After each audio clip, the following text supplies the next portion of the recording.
Hello and welcome to SK3 TV, the show promising you Stockport County, Stockport music and Stockport culture. We've had a good year of focusing on one of those and we thought, well, we should probably step up and do at least one of the others. So, offering you the best in Stockport independent culture, we are here at Stockport Gin with Paul. Hello, Paul. Hello. Welcome. Welcome. We don't normally do this. Why are you welcoming me? You're not here with me. Yeah, but I'm welcoming you to the show. You're welcoming me to your gap. Okay. It's really awkward all that. But what we want to do basically is showcase the interesting stuff that's going on in Stockport. We went to Petersgate, they weren't interested. So we came straight here. We thought it's the best place to go. I'm second on the list. Yeah, everyone's second on the list behind Petersgate. It's fine. So I thought what we'd do is discuss your journey and the cool stuff you've got going on. Mm-hmm. Obviously, 6 years old this week, is it? Last weekend, yeah. Yeah, how was that for you? Did you think when you first kicked off that it was going to go this far? Not really, I'll be honest. Yeah. The only ever started as a hobby I was telling people this was never the intention. It was just like, we like gin. We went on a gin school ourselves, fell in love with the idea of making it. Everyone seemed to have their own gin apart from Stockport. And we joked about it before. I just cut a long story short, no one did it, so we did it. So how did the conversation go to start with? Because it's yourself and Cheryl, obviously. Yeah, probably one too many gins. Yeah. And we actually So we went on this gin school, which is basically an experience where you can make your own gin, and we did it and fell in love with the idea of doing it. We've done a bit of research, and then it was culminated one night. I put the kids to bed, 2 or 3 gins. Cheryl said, right, let's do it. Is it 2 or 3 gins that you or the kids? No, the kids were in bed without gin. Just clarify. I'll flash a thing up at the bottom there. Please drink responsibly. And yeah, she just said, right, let's do it. So we did it. So you started at home, am I right? Started at home, converted the garage at home, blew it up, started again. And yeah, I spent about 2.5 years in the garage at home. And then the business grew massively during COVID to where we ended up thinking we either have to stop what we're doing or we have to go for it properly. And that's how we ended up here. It was, there's a lot of next during COVID. It's going to sound weird. It's a great time. Apart from all the people dying, Yeah. so it was really good. I would say, I understand that COVID was very bad for a lot of people. We just made the best out of that situation. And I also always say that people's drinking habits changed significantly. The weather was incredible. A lot of people had nothing to do on furlough. I'm not saying people turned to drinking COVID, but people very much turned to kind of support your local independent businesses, your independent brewers, your distillers. We did a lot of home deliveries, we did a lot of virtual events, things like that. And that allowed us to grow the business that probably without COVID happening, we would never have had the chance to do. Yeah, that's a common theme because our sponsor Andy at Blackbird Kitchen, that's pretty much how he started. I remember meeting Andy during COVID, sat on a bench outside the produce hall during the lockdown, trialing some gins we were making for him. And now look at it. I know, yeah. It's great. So, was it just the one line of standard gin that you started out with? Started with one, and very quickly realised how popular pink gin was, so we launched. Because the Facebook one was up there. Yeah.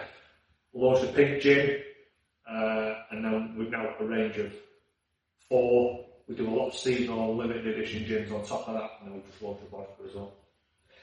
I'm glad you got onto the vodka. So, I mean, how long did the conversation go on? Because obviously, you seem to have settled on the alliterative name to start with. It's got to be alliterative. So was Rinnington Brandy in the conversation beforehand? No, because we never intended making a brandy, but if we did, that's probably what we did.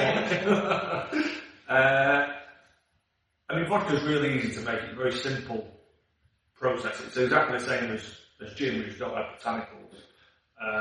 And requests for a vodka at start, we'd start to see them increase from a few customers. So we decided we were going to do it. Stockport vodka just didn't sound right. Whilst everywhere seems to have their own gin, a lot of vodkas they tend to carry a different name. So we kind of wanted to keep the branding the same so that people knew it was us who were making it, but we had to think of something else. And one of those light bulb moments at 3 in the morning, I was like, I've got it. Viaduct vodka. That's all. Yeah, that's it. And that's stuck, and that's what we called it. So is that going to be a permanent thing now? Is it? Yeah, 100%, yeah. So it's just a classic, straight, clean, crisp vodka. If it goes well, and it is going well at the moment, if it carries on doing that, we might look to launch some flavoured vodkas, potentially. But yeah, for now it's flavoured vodka and that's it. So obviously you said mention about taking advantage of COVID and everything and people changing how they entertain themselves and wanting to support local businesses. But you're also on board with a number of local businesses, both large and small, in Stockport, is that right? Yeah, I mean, we've always said from day one that if you're going to call yourself Stockport Gin, you almost carry some sort of responsibility to reflect Stockport and everything we do, which we've done from day one. You know, the logo's got the viaduct on it, which from the outset, you know, Stockport viaduct, so you know Stockport Gin is reflecting Stockport, and yeah, working with local businesses is a huge part of what we do. Yeah.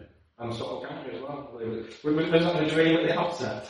No, that was never the intention. That all came about because we launched some limited edition gins for a local charity in our first Christmas. And we got a local artist to design all the labels. We did 6 different gins, 6 flavours, 6 different label designs, all depicting like different Stockport landmarks. And obviously both being big county fans, we told him that one of the labels he had to put actually part front and centre.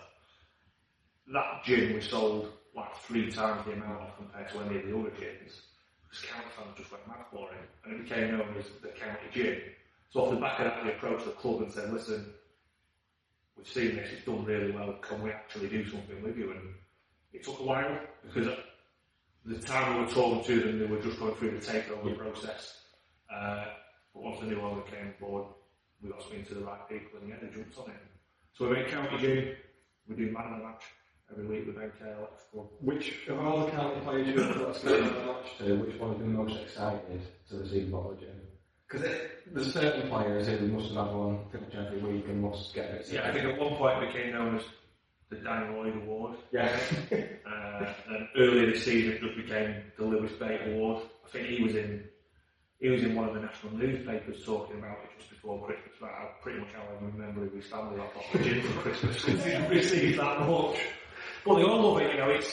Steve Bellis always jokes about it, you know, he doesn't have to give out naff champagne from the co-op on Castle Street anymore, you know.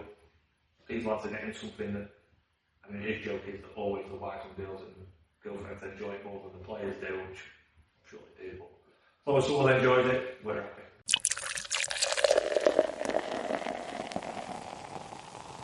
So onto this place then. When did you open the premises, Petersgate? So we got the keys here in February of 21. It's a complete empty shell when we moved in. So everything, if you ever come here, everything you see here we've done, or we didn't do it, NK Electrical did it.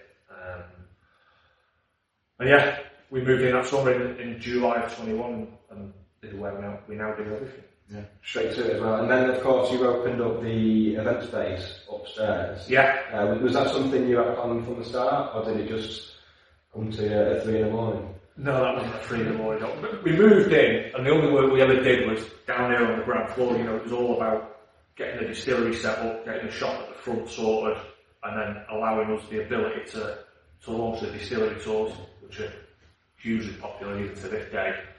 But what we started to realise is, one, we had a floor above us that we were just using as storage space, but we were paying rent on it, so it wasn't really paying for itself. But as distillery tours became hugely popular, it's one of those things that the majority of people only tend to do once. Yeah. And we liken it to a cinema, you know, you don't go to the cinema to watch the same film over and over again. But what you will do is go to the cinema to watch a different film. So the event space upstairs allows us to put on bigger and better events, a wide range of events, private hire stuff, corporate stuff, and then we've got the gin school there as well. Yeah.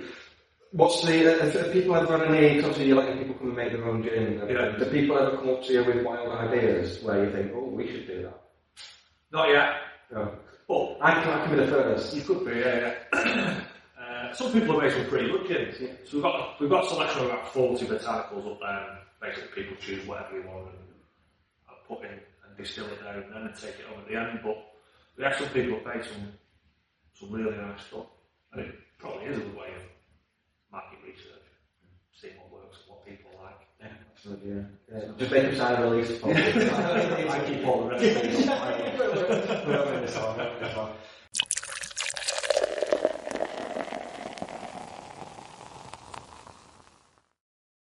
So there you go, so if people want to have a look at what's going on, maybe purchase some of your Billington brandy and other such products, where can people find you on the World Wide Webs?